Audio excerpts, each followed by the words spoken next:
On May 17, 1954, the Supreme Court ruled the segregation of schools to be unconstitutional. While this ruling applied to all students in the United States, the influential powers in Virginia continued to fight integration through massive resistance. In Norfolk, Black residents sought equal funding and resources in schools. Though integration of schools was not the initial fight, with the help of the NAACP, it soon became apparent that equality could not be achieved without integration. After a 3-year legal battle, the Norfolk School Board conceded in adopting a new resolution to allow Black students to attend white schools based on proximity and academic results. The school board rigorously tested and interviewed 151 students. Through a process of retesting, this list was narrowed down to 87, of which 17 were selected to integrate based on their address, grades, attendance records, and standardized test scores. These students became known as the Norfolk 17. We were in court for a whole week, and Judge Hoffman called numbers. We were listed as test scores, not as names. We didn't have names at the time.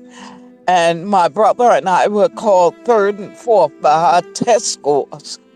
At first, the plaintiff said that they said I wasn't fit to be called because I could work college problems, but I was only reading on a high school level.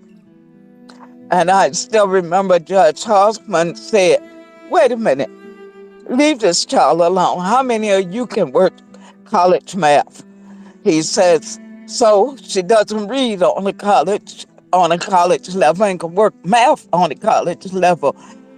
She's going to this school, leave her alone." In the fall of 1958, as the Norfolk 17 prepared to integrate, all white schools in the Norfolk district were forcibly closed to prevent racial integration. White parents in the community sent their kids to private schools or moved to new areas where schools were open.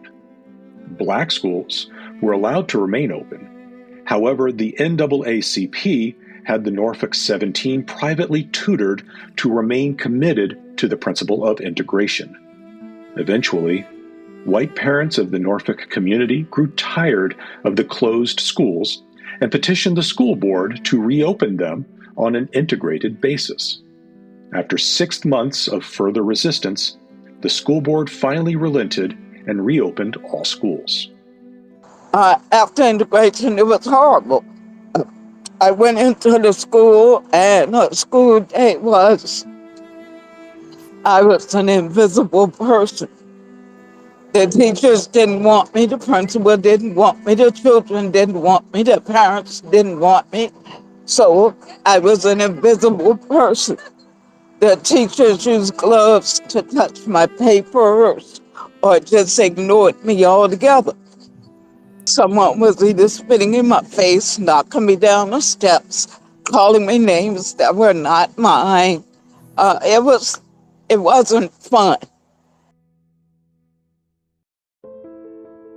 As the school year went on, the Norfolk 17 persevered through the struggles of their high school experience, paving the path for the next generation of integrated schools.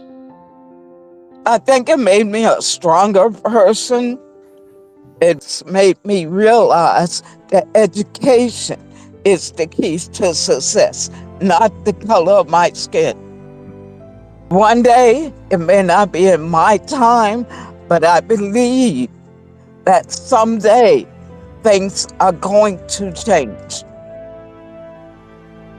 While massive resistance left an undeniable impact on Norfolk, the community has worked hard to overcome those challenges and establish a proud record of quality education. Their story has blazed trails for thousands of students and inspired tremendous progress in public schools.